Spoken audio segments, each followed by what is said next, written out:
So in this video we will learn application of Gauss law.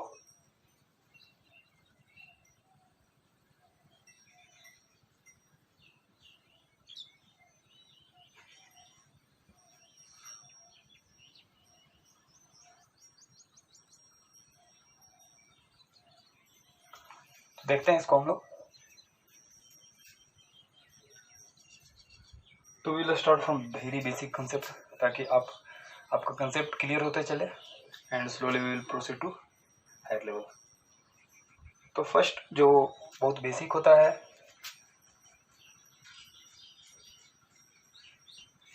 Calculation of electric field due to a point charge. हम लोग किसी point charge के कारण किसी point पर electric field निकाल सकते हैं। तो मान लो कि आपके पास पॉइंट चार्ज Q है and we are intended to find out electric field at radius R radius पर हम लोग को इलेक्ट्रिक फील्ड निकालना है। तो हम लोग ये गॉसियन सरफेस ड्रॉ किया, spherical Gaussian surface taking radius R।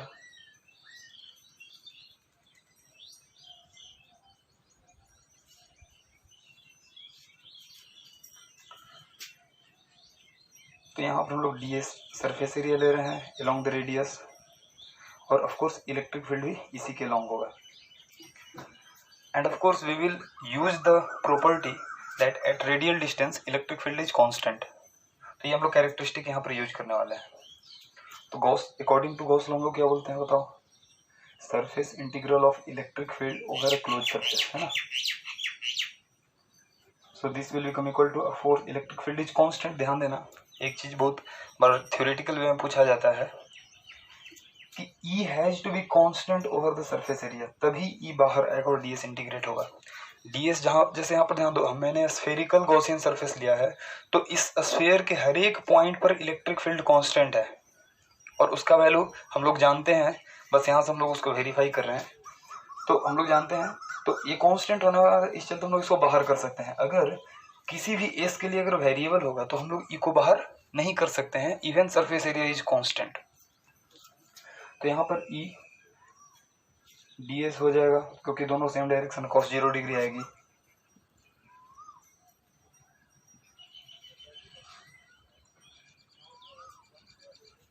और ये होगा ds का integration 0 to 4 by r²। So this is equal to e into 4 pi r²। And according to Gauss law हम लोग क्या जानते हैं कि this surface integral must be equal to the charge enclosed divided by epsilon naught. तो E into 4 pi r², this will become equal to Q by epsilon naught, क्योंकि charge enclosed यहाँ पर कैपिटल Q है। तो यहाँ से electric field की value आ गई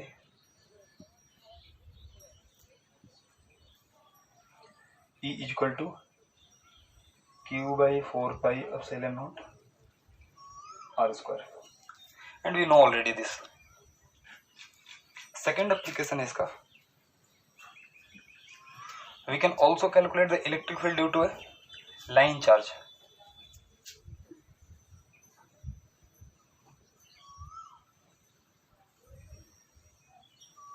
infinitely long line charge।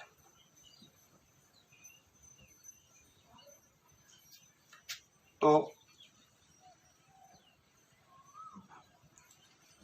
हम लोग मान के चल रहे हैं कि इनफाइनेटली लॉन्ग लाइन चार्ज है जिसकी की लीनियर चार्ज डेंसिटी लैम्डा है।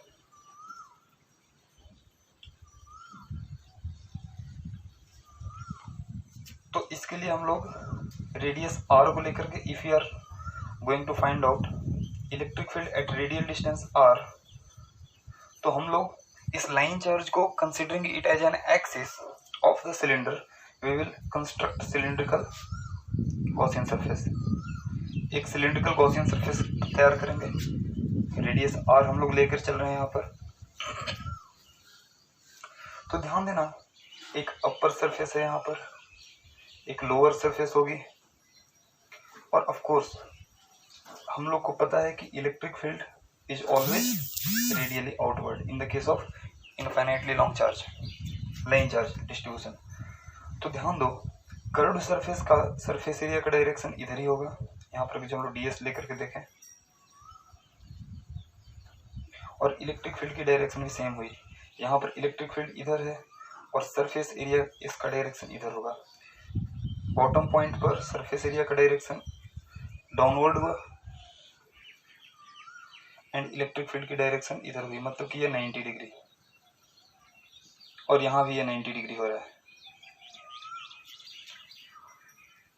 And this cylinder is totally closed, upper closed है सर्कल से, नीचे भी सर्कल से क्लोज्ड है और ये इधर कर्व्ड सरफेस से क्लोज्ड है।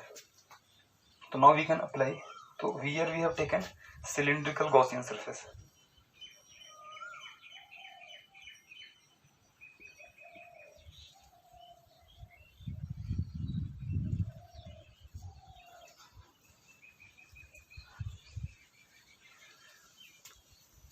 हालांकि आप बोल सकते हो कि कहीं हमने स्फेरिकल गॉसियन सरफेस लिया, कहीं पर सिलिंड्रिकल गॉसियन सरफेस लिया, तो क्या इसके पीछे कंसेप्ट है? तो आप माइंड में रखो कि इसके लिए हम लोग देखते हैं कि इलेक्ट्रिक फील्ड की symmetricity, we choose the Gaussian surface in such a way to reduce the calculation. Okay, तो यहाँ पर कैलकुलेशन को रिड्यूस करने के लिए हमने सिलिंड्रिकल ले लिया है ताकि आप हमारा कैलकुलेशन आसान पड़ जाए। Now we will do E dot ds, this will become equal to,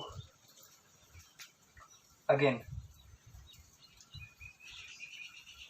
मैं इसको सरफेस 1 दे रहा हूँ, this is curved 1 is 2 and bottom 1 is 3। तो हम लोग इसको बोलेंगे E dot ds 1 plus E dot ds for surface 2, S2 कर दो चाहे, and E dot ds for 3, first surface, second surface and third surface के लिए। तो ऑफ कोर्स 1 भी 0 हो गया cos 90 और ये भी cos 90 थी, ये दोनों 0 हो गए।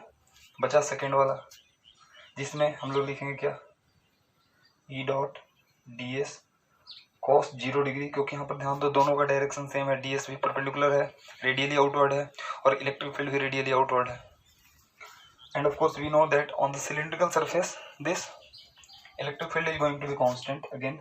तो हम लोग E को बाहर कर सकते हैं, इंटीग्रेशन ऑफ ds आएगा और ये कहाँ से कहाँ तक, पूरे कर्व्ड सरफेस को हम लोग को कवर करना है। सपोज करो इसका लेंथ हमने l दे दिया, suppose this length is l, तो 0 से इंटीग्रेशन होगा 2 पाई r l तक and this will come out E into 2 pi r l। Okay, और ऑफ कोर्स हम लोग जानते हैं क्या, E dot ds equal to q by epsilon naught, तो implies that E into 2 pi r l should be equal to q enclosed. तो ध्यान दो लैम्डा लीनियर चार्ज डेंसिटी है और इसकी लेंथ l है, तो चार्ज इनक्लोज्ड क्या हो जाएगा, lambda into l, this is the charge enclosed by epsilon naught. तो यहाँ से l कैंसिल हो जाएगा and will get the value of E, कितना आप खुद से करो,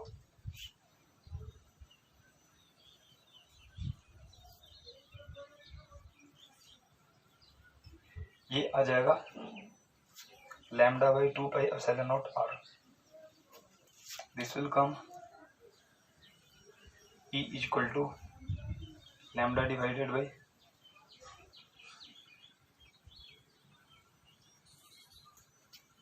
2 पाई एप्सिलॉन नॉट r।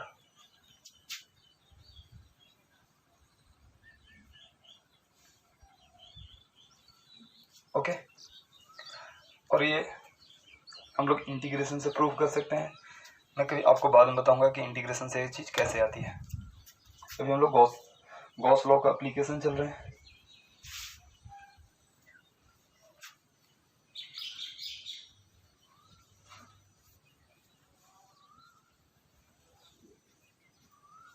तो ये आसान से समझना, कोई टफ चीज़ नहीं है।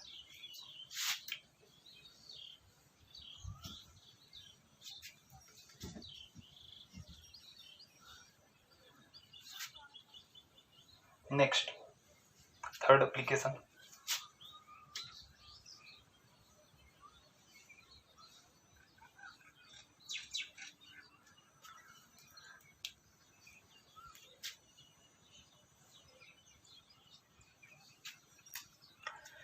तो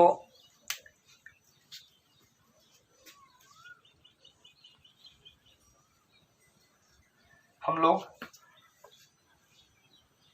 अगर सेल है, we can also calculate the electric field due to hollow cell due to hollow charged cell। तो सपोज करो एक हमारे पास सेल है जिसकी की रेडियस r है और इस पर सरफेस चार्ज डेंसिटी सिग्मा है।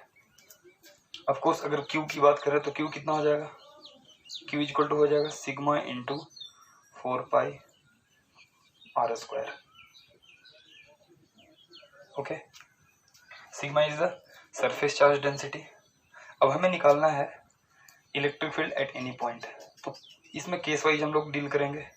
केस 1 लेते हैं, case 1 for r greater than equal to capital R, मतलब कि आउटसाइड या सरफेस के जस्ट नियर बाई। तो ऑफ कोर्स हम लोग क्या करेंगे, अपने क्वेश्चन को आसान बनाने के लिए we will draw a spherical Gaussian surface. So this is our Gaussian surface।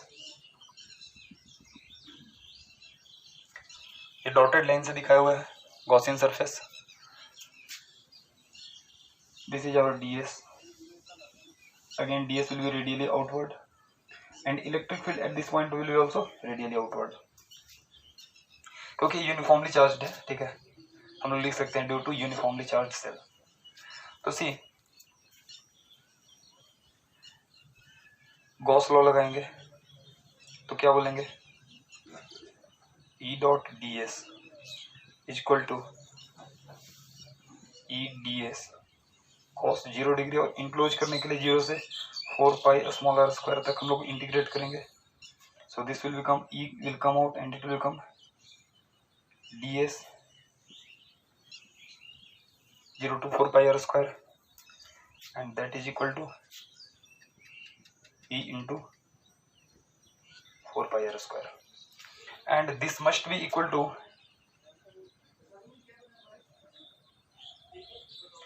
Q enclosed by epsilon naught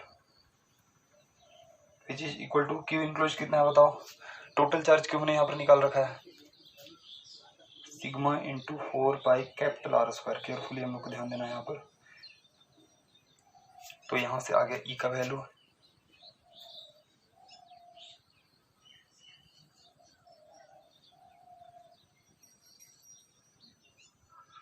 और अगर जो टोटल चार्ज Q को यहाँ पर लिख दें, इसी जगह को Q बाई एप्सिलॉन नॉट कर दें, तो it will also come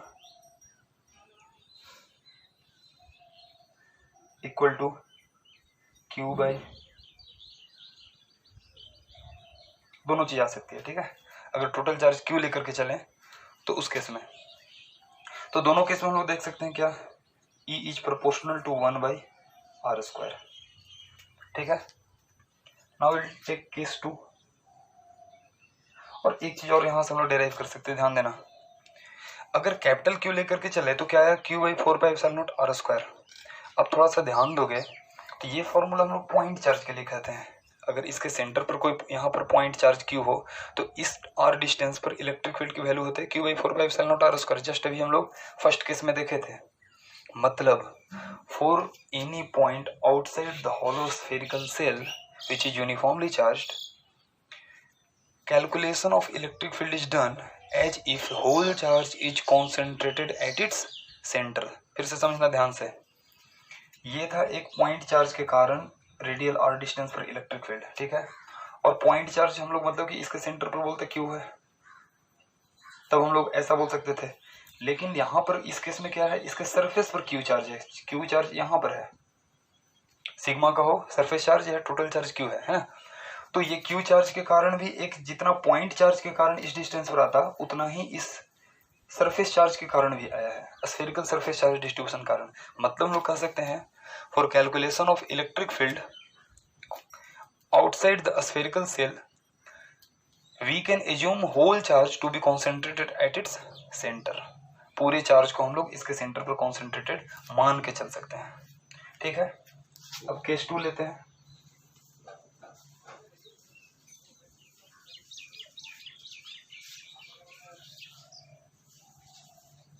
4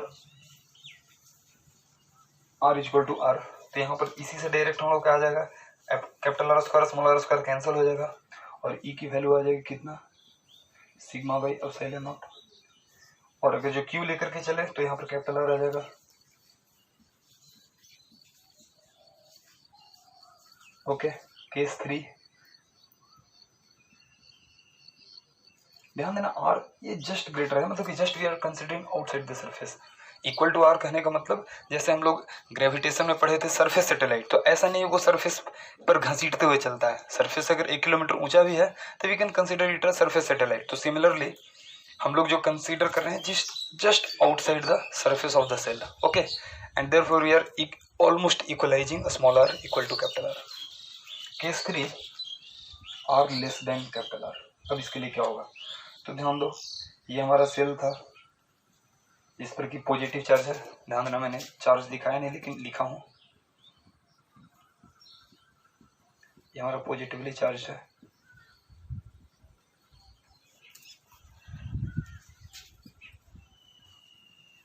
and this is cell, मतलब कि इनसाइड अगर कैपिटल आर के अंदर हम लोग लेते हैं radius, if you are again drawing a Gaussian surface of radius small r, ठीक है, तो इनसाइड में कोई चार्ज इंक्लोज नहीं है। ध्यान देना, मतलब कि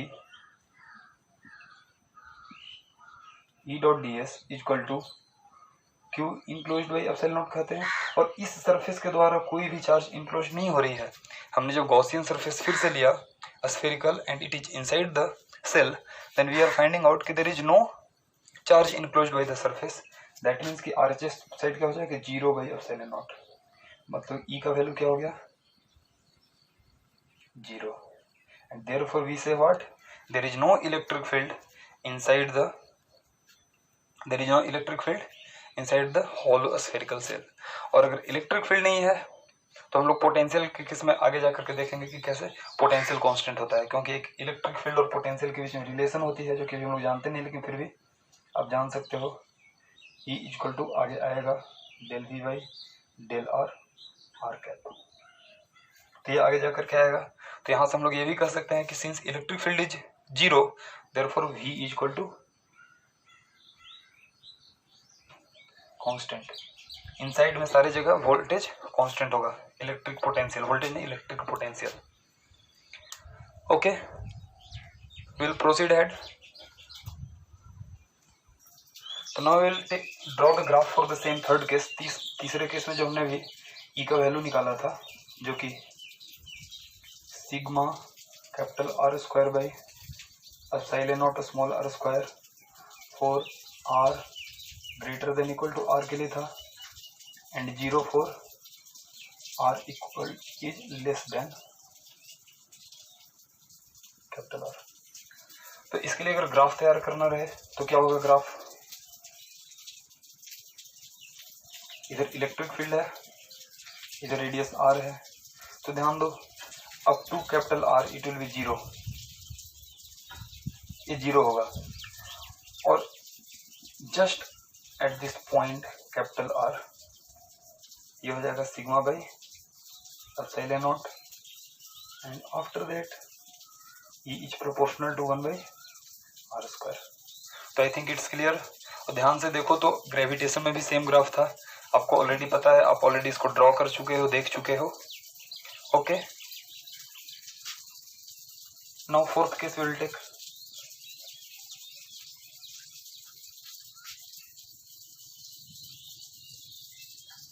इलेक्ट्रिक फील्ड ड्यू टू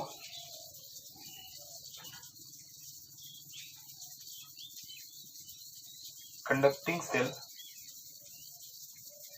और होल सॉलिड स्फीयर।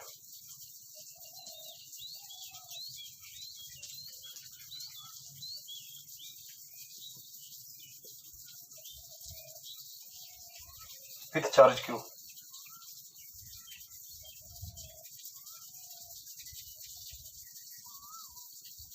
एंड अगर चार्ज डेंसिटी की बात अभी नहीं करेंगे, विथ चार्ज क्यू, मतलब कि चार्ज कंडक्टिंग सेल या कंडक्टिंग सॉलिड स्फीयर हम लोग बात कर रहे हैं।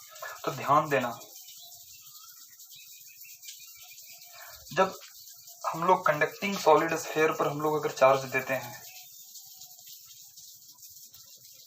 अब जैसे ही चार्ज q इस पर दोगे, suppose it has radius r, तो whether it is a hollow or it is a solid, in both the cases charges will only remain on the surface. ये सरफेस पर डिस्ट्रीब्यूट होगा और ये खुद से डिस्ट्रीब्यूट हो जाएगा, आपको हर एक पार्ट में डिस्ट्रीब्यूट करने की जरूरत नहीं है. दिस विल ऑटोमेटिकली, क्यों? This is the meaning of conducting. ये कंडक्टर है, ये खुद से कंडक्ट करने की इसकी कैपेबिलिटी है. आप एक पॉइंट पर चार्ज दोगे, charges will distribute to each and every point until the potential between each and other point, each every point is equal. मतलब कि ये पोटेंशियल हम लोग पढ़े थे electric field lines of forces में, देखे थे डिटेल में कि कैसे हर एक पॉइंट इक्वी पोटेंशियल हो जाता है, हर एक पॉइंट की पोटेंशियल सेम होती है. ठीक है, तो वे अब कहोगे कि सर लेकिन ठीक है ये तो समझ में आया कि सरफेस पर आया, अंदर क्यों नहीं जाएगी, इसके अंदर वॉल्यूम में क्यों नहीं इंटर करेगा? क्योंकि ध्यान दो, चार्ज की एक कैरेक्टरिस्टिक होती है कि it tries to occupy the position of minimum potential. ये हमेशा ट्राई करता है to occupy the position of minimum potential. तो हम लोग आगे जाकर के पढ़ेंगे, फिलहाल हम लोग जस्ट इंफॉर्मेशन के लिए रख लेते हैं कि v इक्वल टू होता है KQ/R. तो रेडियल डिस्टेंस जितना ज्यादा होगा v उतना कम होगा.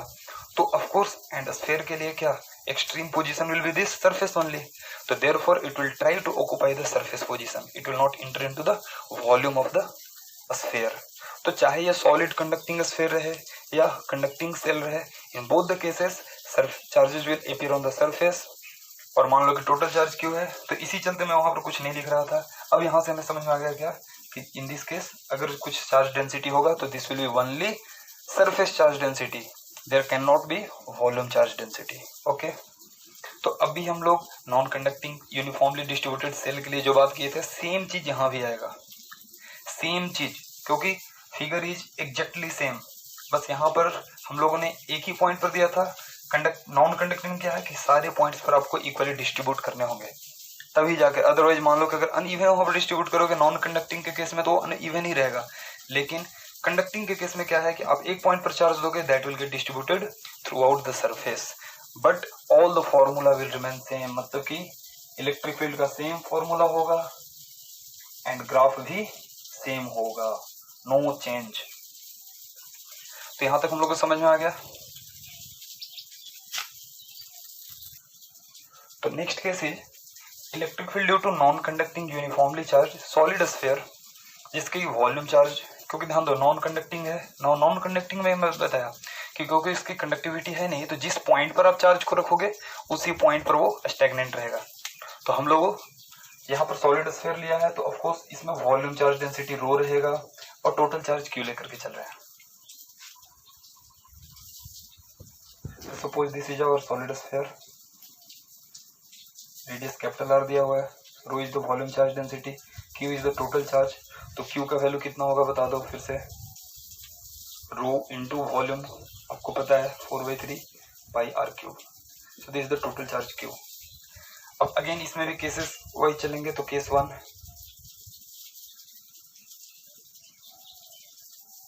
हम लोग लेते हैं क्या, तो इस केस में ध्यान देना सरफेस के अंदर भी चार्जेज रहेंगे.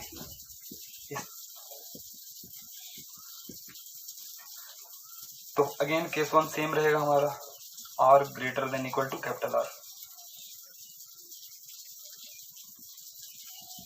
और हम लोग सेम प्रोसीजर फिर से फॉलो करेंगे. स्फेरिकल हम लोग गॉसियन सरफेस तैयार कर लेते हैं.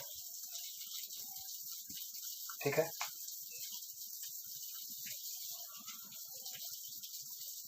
अगेन यहाँ पर हम लोग डीएस लेते हैं. इलेक्ट्रिक फील्ड और डीएस दोनों का डायरेक्शन सेम होगा, क्योंकि यूनिफॉर्म चार्ज डिस्ट्रीब्यूशन है तो सिमेट्रिक होगा. और रेडियल डिस्टेंस आर पर है तो वैल्यू रेडियल डिस्टेंस पर सेम होगा. Now will apply this Gauss law, तो ई डॉट डी एस होगा फिर से, and this is equal to E constant है, बाहर आ जाएगा, इंटीग्रेशन ऑफ डी एस रहेगा 0 से up to 4 pi r square. This will become equal to E into 4 pi r square, and that should be equal to what, Q enclosed by epsilon naught. तो Q enclosed कितना है, total charge Q यहाँ पर जो जितना भी था सारा इनक्लोज्ड है, तो हम लोग E इक्वल टू कितना हो जाएगा, Q by 4 pi epsilon naught are square. और अगर यही क्यू का वैल्यू डाल दें रो के टर्म में, तो ये हो जाएगा कितना, rho R cube by 3 epsilon naught are square. तो इन बोथ द केसेस देखो स्मॉल आर स्क्वायर नीचे है, तो हम लोग कह सकते हैं क्या, E is proportional to 1 by r square. ये हमें ग्राफ ड्रॉ करने में हेल्प करेगा। केस 2 आते हैं फिर से।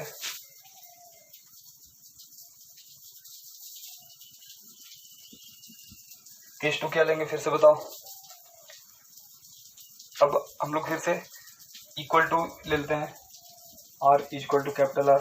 वो करोगे तो क्या हो जाएगा, इलेक्ट्रिक फील्ड बस इसी इक्वेशन में स्मॉल r की जगह कैपिटल R पुट करना है, तो this will become equal to rho r by 3 epsilon naught, मतलब कि E सरफेस कह सकते हो। And this is the maximum value. Case 3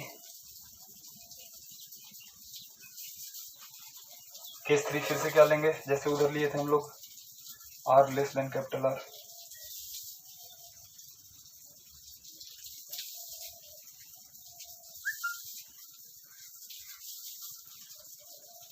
तो see this is the enclose surface, charge पूरे में है,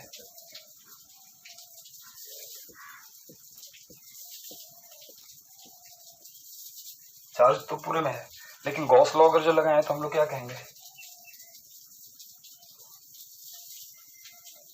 यहाँ पर ds ले लेते हैं और इलेक्ट्रिक फील्ड इसी के लॉन्ग होगा। तो फिर से हम लोग वही बात करेंगे क्या, और ध्यान दो इस पॉइंट पर इलेक्ट्रिक फील्ड दो के कारण होगा, एक तो इनक्लोज के कारण, हालांकि एनीवे बाहर वाला चार्ज रहे या न रहे, गॉस लॉ में हम लोग बात किए थे कि electric field is due to all the charges, but enclose जो होगा that will only consider the charges enclosed by the Gaussian surface. ये जो हमारा गॉसियन सरफेस बन रहा है वो इनक्लोज जो चार्ज करेगा उसी पर हम लोग बात करेंगे। तो this is equal to E into integration of ds 0 से 4 pi r square, so that is equal to E into, अब चार्ज इनक्लोज इसमें कितना होगा बताओ, तो rho into 4/3 pi small r cube, ये जो स्फीयर है उसका वॉल्यूम। तो हम लोग अब अप्लाई करते हैं गॉस लॉ।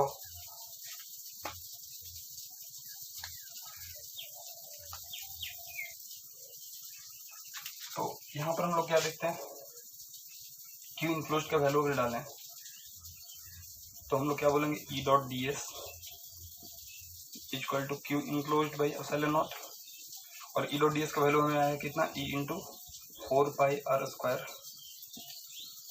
और क्यू इनक्लोज है rho into 4/3 pi small r cube by epsilon naught. तो यहाँ से आ गया E का वैल्यू कितना, rho r by 3 epsilon naught, मतलब कह सकते हैं E is proportional to R।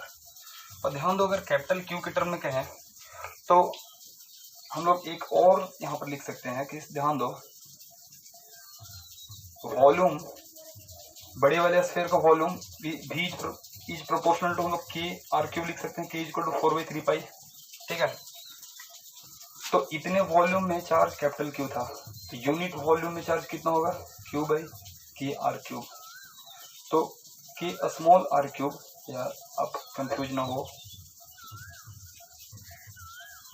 इतने के लिए उतना था, तो यूनिट वॉल्यूम के लिए कितना हो जाएगा, and 4/3 pi small r cube में चार्ज कितना हो जाएगा, Q is equal to,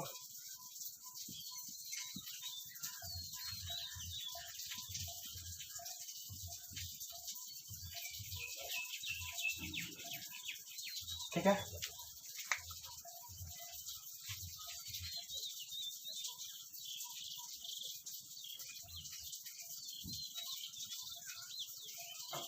So this will become equal to Q small r cube by capital R cube.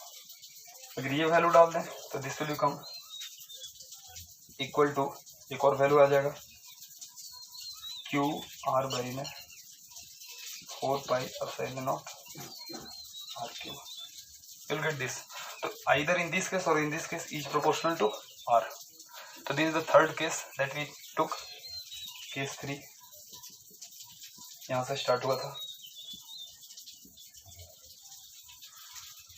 Okay.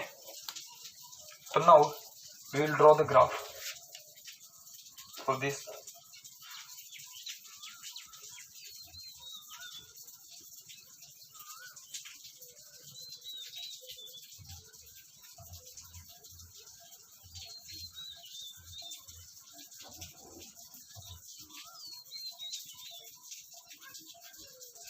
तो E is proportional to R up to capital R and maximum value हो जाएगा क्या, रो R by 3 epsilon naught and after that E is proportional to 1 by R square. Same graph. तो ध्यान दो gravitation में भी ऐसा ही कुछ ग्राफ आया था, ग्रेविटेशनल फील्ड का for a solid sphere and hollow sphere का भी सेम आया था. तो इट इज ऑलमोस्ट सेम. आप अगर जो 11th में थोड़ा सा ध्यान दिए होगे तो यहाँ पर ज़्यादा दिक्कत नहीं आएगी. Okay, will take the next part. Now will take due to infinitely long non conducting charge sheet. तो हम लोग देखते हैं इसमें कितना होगा. तो सी, इसमें प्लस पॉजिटिव चार्ज है, पॉजिटिवली चार्ज है एंड चार्ज डेंसिटी सिग्मा ले रहे हैं. इनफाइनाइटली लॉन्ग है, अप टू इन्फिनिटी ये गई है. ठीक है, तो इसमें हम लोग फिर से सिलिंड्रिकल गॉसियन सरफेस लेने वाले हैं.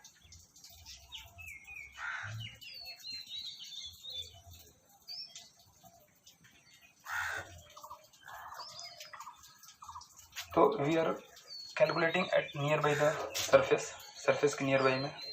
Suppose this surface area is s, ये भी एस होगा और ये भी एस होगा. और ऑफ कोर्स ये हमें अपने कॉमन सेंस से हमें ये समझ आ रहा है कि इनफाइनाइटली लॉन्ग है. तो जैसे ये प्लेन है तो इस पर भी चार्ज है तो इससे परपेंडिकुलरली इलेक्ट्रिक फील्ड आएगा. तो इधर भी इलेक्ट्रिक फील्ड का डायरेक्शन ये आएगा आपको.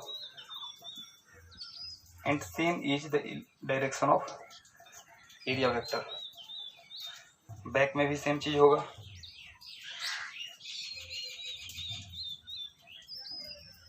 इलेक्ट्रिक फील्ड का डायरेक्शन भी सेम होगा एंड सरफेस एरिया वेक्टर भी सेम होगा.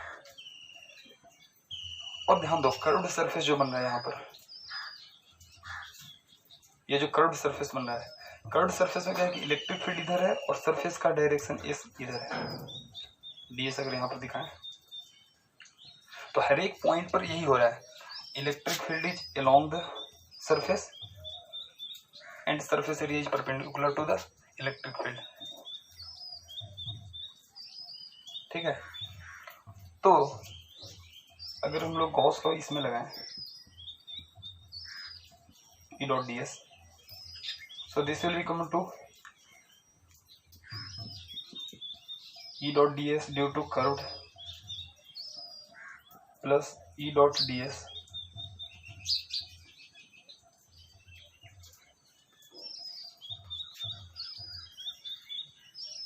due to circular surface.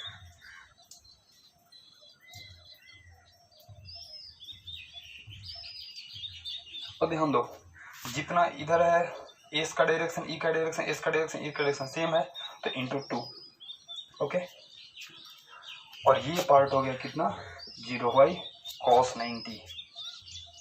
So this is equal to 2 into E बाहर आ जाएगा इंटीग्रेशन ऑफ ds 0 से s के लिए तो हो जाएगा 2e इंटू एस.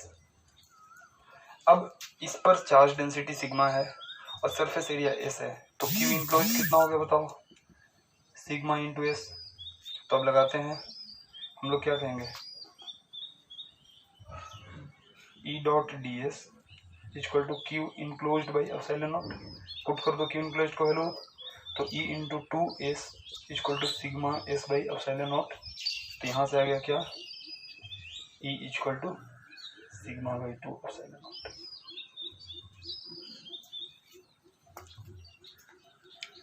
तो आई बिलीव कि आपको समझ में आया। ध्यान देना कर्व्ड पार्ट में 0 होगा क्योंकि electric field is along this, जो ये लाइन है उसी के अलोंग ये भी है। और सरफेस एरिया जैसे हमने देखा था सिलेंडर के केस में क्या होता है, परपेंडिकुलर टू द सरफेस। तो ये दोनों के बीच में एंगल 90 है, इस चलते ये कर्व्ड पार्ट वाला आपका 0 हो गया। सर्कुलर प्लेट में सेम डायरेक्शन है तो E डॉट ds हो गया E into 2s cos 0 degree. 6th application इसका we can find out electric field due to a long conducting sheet. Of course long charge conducting sheet होगा, ठीक है, तो उस पर चार्ज भी होगा। तो मान लो कि लार्ज चार्ज कंडक्टिंग सीट है। ध्यान देना एक कंडक्टिंग सीट है, important point to be noted कि ये कंडक्टिंग सीट है आपका। तो again we will consider surface charge density sigma. तो पॉजिटिवली चार्ज ही हम लोग लेकर के चल रहे हैं हमेशा, ठीक है। तो again we will draw the Gaussian surface as we did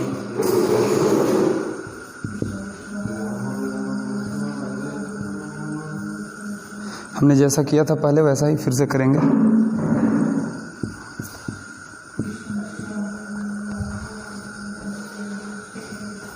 ठीक है, तो हम लोग फिर से सिलेंड्रिकल गॉसियन सरफेस बनाए हैं और इलेक्ट्रिक फील्ड का डायरेक्शन इधर होगा और सरफेस एरिया का भी डायरेक्शन सेम डायरेक्शन में होगा, ठीक है।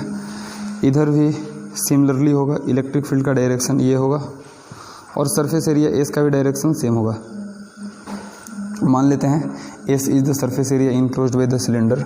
और ध्यान दो ये जो कर्व्ड पार्ट है, कर्व्ड पार्ट में क्या होगा, इलेक्ट्रिक फील्ड तो सेम ही डायरेक्शन में रहा जैसे यहाँ पर था उसी के पैरेलल, लेकिन सरफेस एरिया कर्व्ड का परपेंडिकुलर होगा। यहाँ पर ds में दिखाया हूँ और ये हर एक पॉइंट पर आप अगर जो देखो तो सरफेस एरिया हमेशा इससे परपेंडिकुलर है, इट्स लाइक द सिलेंडर। तो हमेशा सरफेस एरिया के परपेंडिकुलर और इलेक्ट्रिक फील्ड इसके लॉन्ग है, तो it will always make 90 degree. तो अगर गॉस लॉ लगाएं यहाँ पर हम लोग E डॉट ds, तो फिर से वही आएगा आपको E dot ds curved plus 2 into E dot ds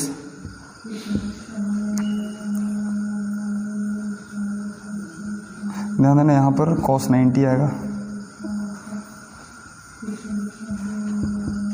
plus 2 into E dot ds and this will become cos 0 degree. 2 एक यहाँ के लिए एक यहाँ के लिए, तो finally this will become 0 and it is finally 2E बाहर आएगा, ds का इंटीग्रेशन 0 से s के लिए करेंगे and it will come 2E into s।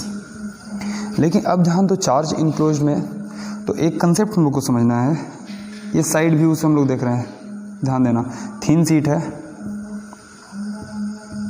हम लोग इस साइड से देख रहे हैं, ठीक है, सीट की तरफ से देख रहे हैं, इसके थिकनेस साइड से, ठीक है।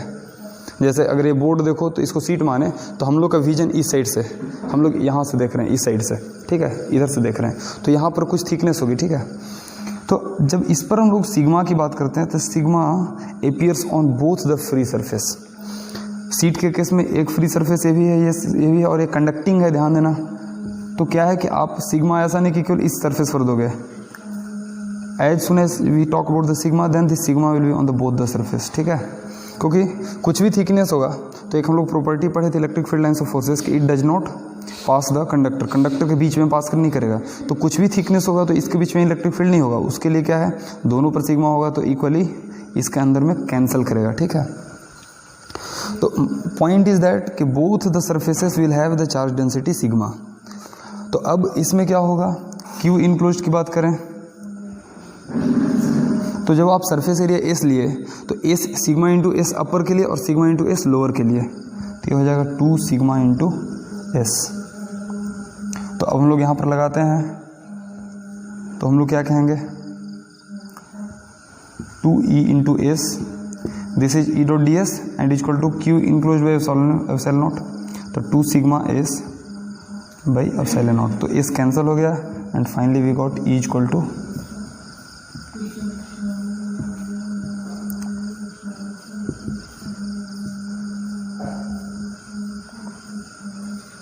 ठीक है। क्यू इनक्लोज्ड का वैल्यू हम लोग फिर से इसको समझ लो। मैं बताया क्या कि कंडक्टर के केस में जब सिग्मा की बात करेंगे तो दो फ्री सरफेसेस होंगी, एक अपर पर हुआ एक लोअर पर हुआ, और both surfaces will be charged with the charge density sigma. तो जब हम लोग यहाँ पर इनक्लोज कर रहे हैं तो अपर सरफेस पर सिग्मा एस चार्ज है और लोअर सरफेस पर भी सिग्मा एस चार्ज है, and therefore total charge enclosed will be 2 sigma into s, and therefore we will put it here and you will get E equal to sigma by epsilon naught. तो ये हो गया हमारा due to conducting sheet. And last one is, so now last in the application जो कि generally हम लोग को जानना है, तो electric field due to the thick charged conductor. Thick charged conductor के लिए तो मान लो कि हम लोग किसी भी शेप का कंडक्टर ले रहे हैं, ठीक है। Now if you are giving charge Q on the conductor, what will happen. हमने बताया था क्या कि because it has the conducting capability, तो इसके सरफेस पर चार्ज डिस्ट्रीब्यूट होगा सारे पॉइंट्स पर। तो सरफेस के हर एक पॉइंट्स पर चार्ज डिस्ट्रीब्यूट होगा in such a way that everywhere potential is same, potential difference नहीं रहेगा। तो सपोज किसी भी एक प्रॉपर हम लोग सर्टेन पॉइंट पर बात करते हैं, फिर से गॉसियन सरफेस ड्रॉ करते हैं। ये ds सरफेस एरिया है, स्मॉल हम लोग लेकर के चल रहे हैं, ठीक है। तो यहाँ पे ds होगा, इसका डायरेक्शन इधर होगा, इलेक्ट्रिक फील्ड उसी डायरेक्शन में होगा, और ध्यान देना इधर इलेक्ट्रिक फील्ड कितना होगा ही नहीं, क्योंकि हम लोग जानते हैं कि कंडक्टर के इनसाइड इलेक्ट्रिक फील्ड नहीं होता है। बाकी ds का तो डायरेक्शन सेम रहा। तो अगर फिर से हम लोग बात करें सिलिंड्रिकल गॉसियन सरफेस हमने ले रखा है, तो इसके लिए अगर बात करें E dot ds equal to Q enclose by epsilon naught. अब ध्यान देना यहाँ पर लिख देंगे E into d S cos theta. Again फिर से कर्व के लिए तो जीरो होगा, ठीक है। तो हम लोग डायरेक्ट उसको कंसीडर करके लेके चल रहा हूँ जीरो, क्योंकि कॉस 90 होगा उसमें। तो डायरेक्ट इसके लिए बात करता हूँ, तो ई डी एस कॉस, ध्यान देना यहाँ पर जीरो है। अब इस केस में पहले हम लोग जो ले रहे थे सीट के केस में दो सरफेस थे और दोनों सरफेस पर इलेक्ट्रिक फील्ड हो रहा था। यहाँ पर दोनों सरफेस पर इलेक्ट्रिक फील्ड नहीं है, एक सरफेस पर इलेक्ट्रिक फील्ड जीरो है, दूसरे सरफेस पर इलेक्ट्रिक फील्ड है, तो केवल यहीं पर, यहाँ पर नहीं है। तो यहाँ पर आएगा एक ही, 2 टाइम्स नहीं आएगा, and this is equal to Q enclose हो जाएगा sigma into d s by epsilon naught. So this will become equal to E into d S equal to sigma d s by epsilon naught. यहाँ से ई का value आ गया क्या, sigma by epsilon naught. अब ध्यान से देखो तो यहाँ पर हम लोग एक चीज़ बार बार हम लोग रिपीट कर रहे हैं, क्या, जब भी कंडक्टर की बात आ रही है, whenever we are talking of the conductor sheet है, चार्ज कंडक्टिंग सीट है, चार्ज कंडक्टिंग सेल है, या इवन की थिक कंडक्टर है, चार्ज कंडक्टर, सारे केस में आप अगर जो पूरा डिस्कशन को उठा करके देखो तो हमेशा इलेक्ट्रिक फील्ड का वैल्यू कांस्टेंट आया है, that is sigma by epsilon naught. तो this is the one of the shortcut method that we can remember. Okay, so we have finished this application of the Gauss law. Thank you very much.